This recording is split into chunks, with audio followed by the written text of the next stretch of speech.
I think for your second half of life, it's about a time of saying, what can I give back, and how can I make sure that the things that I really care about and the wisdom that I have acquired gets carried on for other people to understand and to excite them. So for me, it was returning to music, and it was lighting a fire in students. We are delighted to be here at Peters Elementary, and the name of our group is Jazz Slam. It stands for Jazz Supports Language Arts and Math. After I left Chase, I began raising my children, and as they started school, I started to see the way they were taught in school was losing them. Everybody loves music, and I thought this is a great way to kind of trick kids into staying interested and point out to students that, well, not even point out to students the parallels, but actually do them in a tactile way, kinesthetically, like clapping rhythms. Good! All right! This group here, you're going to be 8 notes. So that they see that those rhythms are fractions. Everybody do your part, but hear the whole note. We are not teaching, we're supporting what teachers do.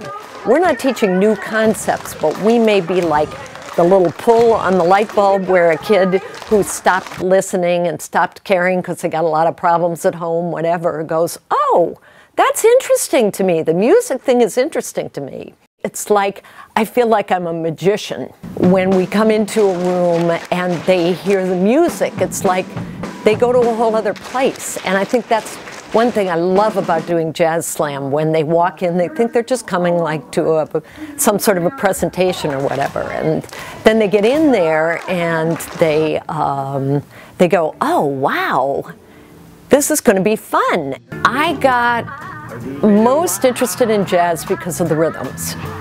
My grandmother played piano, and my aunt played piano, and my uncle, all my family adored music. The lyrics and the rhythm can help you with your writing and your math. Can help you with your writing and your math. Not giving up on themselves. That's really what Jazz Slam is about. Inspiring kids to be, to love learning.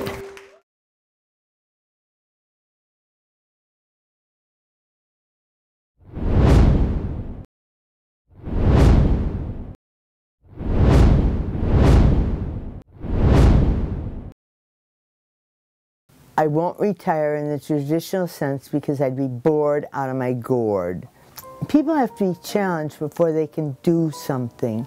They have to know what the needs of the community are, and they have to get involved. I saw hungry people.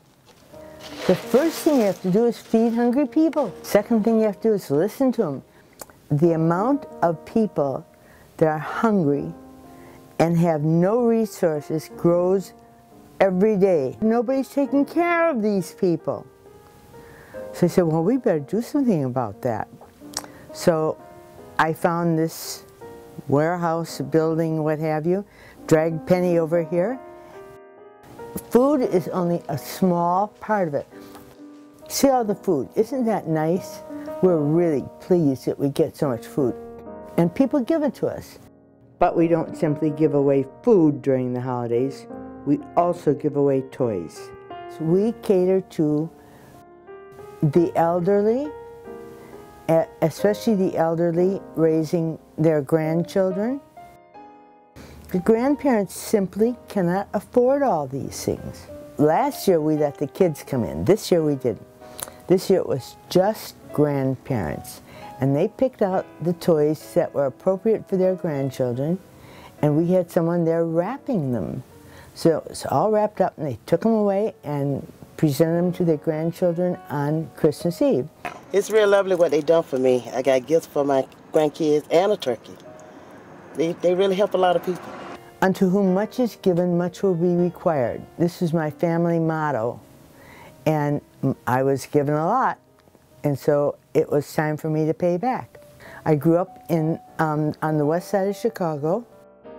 I got sick of the cold, so I moved to Florida. This has been a constant challenge. Every bit of it is a challenge. And I have enjoyed it immensely. For a woman of 77, which I am, this is a tiring thing to have happen. I'm worn out. But I can't think of a better way to wear out. You know, you can sit back and do nothing, and you'll be dead in a year. You gotta keep going, or you don't have any focus for wanting to keep going.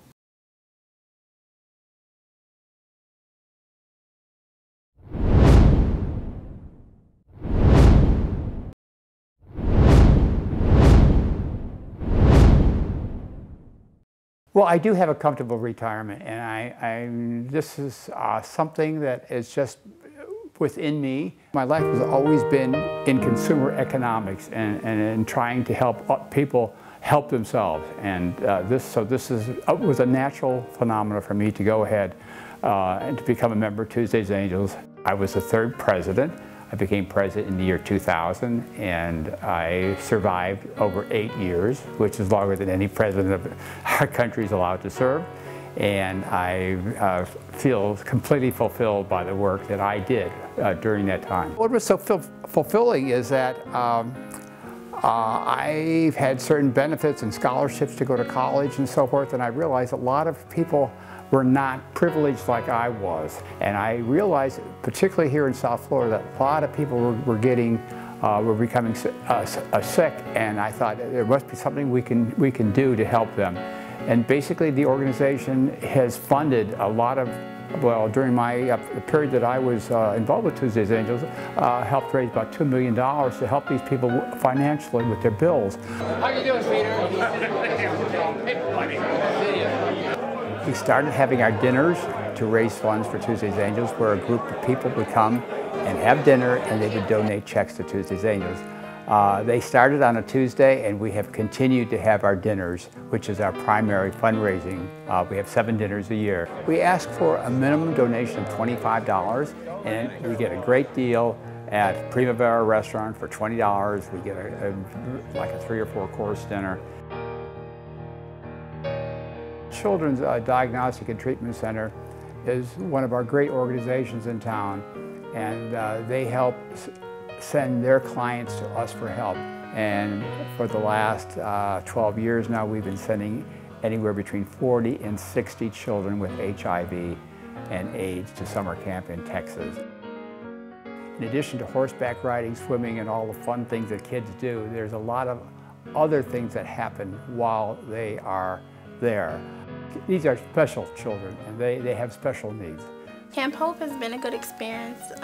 Well, it helped me throughout my life because I met people who've gone through the same things I've been going through, because I'm the only child with HIV, but it helped me because it let me see around that all across the world there's different kids suffering the same thing as me, but they're living day by day through happiness. It has helped me grow to be the person I am, to be more outgoing about life and not looking at life as if it's a death trip. It's more of a blessing every day, so this helped me a lot. Well, Tuesday's Angels means the world to CDTC, myself, and the kids that go to camp. If it wasn't for their help, a lot of things we do for the families we would not be able to do. My life has always been in trying to help people help themselves, and this was a natural phenomenon for me to go ahead and to become a member of Tuesday's Angels.